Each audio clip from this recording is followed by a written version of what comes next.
ترمذی کی روایت میں اللہ کے رسول صلی اللہ علیہ وسلم نے فرمایا کہ دیکھو ایک وقت میں اللہ تبارک و تعالی ہر دن افطاری کے وقت میں ایک دعا قبول کرنے کا وعدہ کیا ہے. ایک دعا.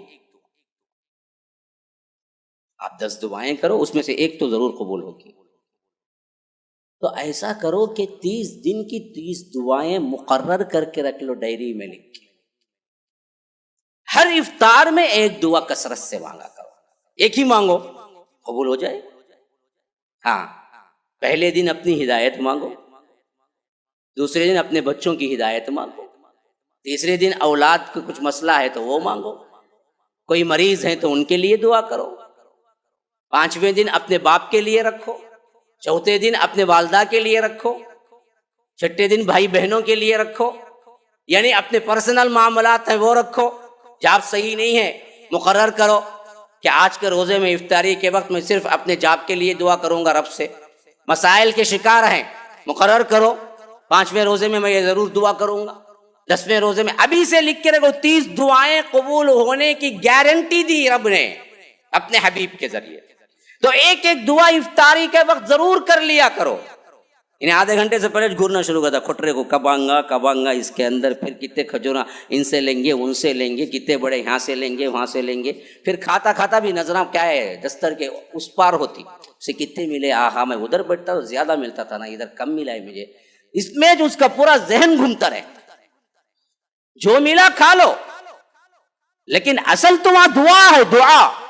اسی واسطے ابن عباس رضی اللہ عنہ کے بارے میں آتا ہے کہ وہ دعا کے وقت اپنے بچوں کو، اپنے اہل و عیال کو بھی جمع کر لیتے افطاری کے وقت، اور کہتے کہ بچوں ایک دعا رب نے قبول کرنے کا وعدہ کیا، اس واسطے ہم سب مل کر دعا کریں گے، کوئی ایک دعا تو رب کے ہاں قبول ہو جائے گی. تو تمام اہل و عیال خاندان کو بیٹھ کر افطاری کرتے وقت ایک دعا کا اہتمام کر لینا چاہیے کہ کیا پریشانی ہے تمہارے لیے آج، اس کے حساب سے دعا کرو.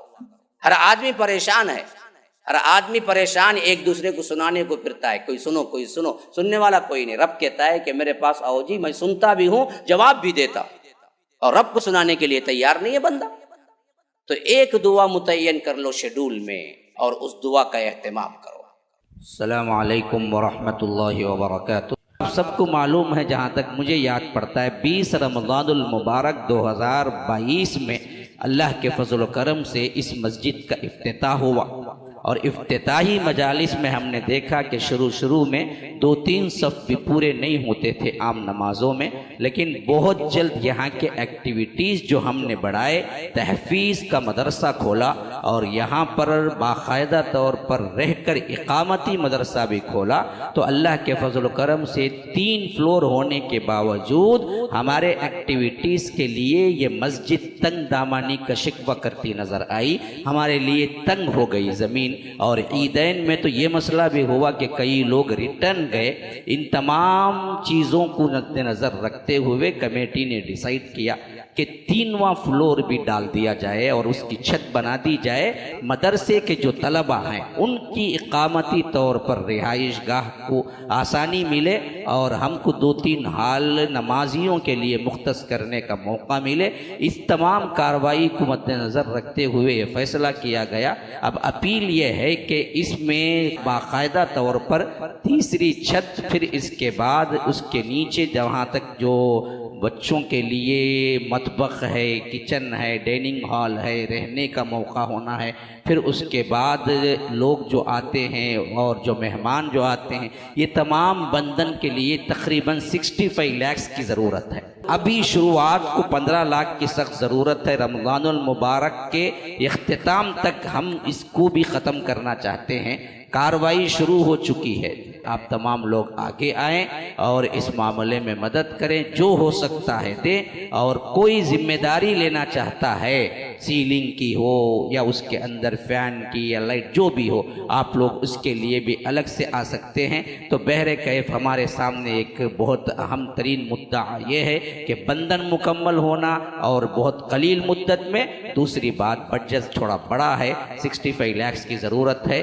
تو انشاءاللہ جیسے پہلے آپ لوگ آگے آئے ویسے ہی آگے آئے تاکہ ہماری یہ مسجد کے اندر ایکٹیویٹیز اور زیادہ ہوں۔ انشاءاللہ عالمیت کے کورس کے لیے بھی ہم سوچ رہے ہیں، اگر بڑی جگہ مل جائے گی تو وہ چیز بھی ہم شروع کریں گے۔